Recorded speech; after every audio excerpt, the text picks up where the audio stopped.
की आपण लोक घाबरतो किंवा कोणताही बिझनेस असतो लोक घाबरतात, ठीक आहे, बिझनेस नाही करायचं, मराठी माणसानं बिझनेस नाही करायचं, हा ट्रेंड चालू आहे सध्या, म्हणजे होता पूर्वी.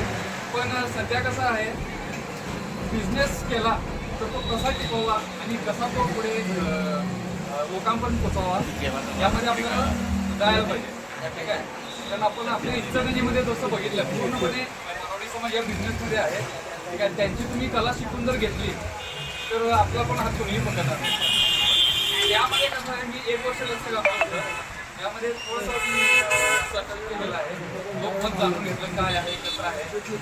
तर त्यानुसार मी गेल्या 1 महिन्यापासून याच्यामध्ये बोललेलो आहे. याच्यामध्ये सेटअप आला पूर्णपणे किंवा तुमचं मटेरियल वगैरे काय असेल यासाठी मी 1 महिना पूर्णपणे झालेला आहे. त्यामध्ये तुमची जवळपास परिवाराचं म्हणजे कुटुंबाची साथ हवी आहे. त्यापेक्षाही जास्त साथ आपल्याला आपल्या मित्रांची असते. जसं की आपल्याला लोकांचं मत वगैरे असतं ते त्यांच्याकडून कळतं जास्तीत जास्त, ठीक आहे.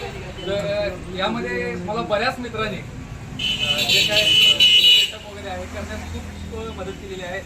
तसं आमचे 2005-06 या बॅचचे मित्रमंडळ पूर्णपणे 10वी बॅचचे आमचे मित्र अमोल गलांडे असू देत किंवा त्यांचे मित्र मुर्शिद सुद्धा किंवा आमचे पूर्णपणे मित्र यांनी पूर्ण असं महिन्यामध्ये इतकं सहकार्य केलं. हे पूर्ण सेटअप 15 ते 20 दिवसामध्ये झालेलं आहे. त्यामुळे मला हे असं वाटतं की पूर्णपणे आपण बिझनेसमध्ये उतरू आणि याच्यामध्ये पूर्ण आपल्याला सक्सेस मिळू शकतो. आपणही सर्वांनी नोकरीचा विचार न करता बऱ्याच बिझनेसमध्येही साईड बाय साईड आपण उतरवलं पाहिजे, जेणेकरून आपल्याला पुढचा जो काही टप्पा आहे पूर्णपणे यशस्वीपणे गाठता येईल. आपण सर्वजण इथे उपस्थित राहिलात त्यामुळे आपल्या सर्वांचे धन्यवाद.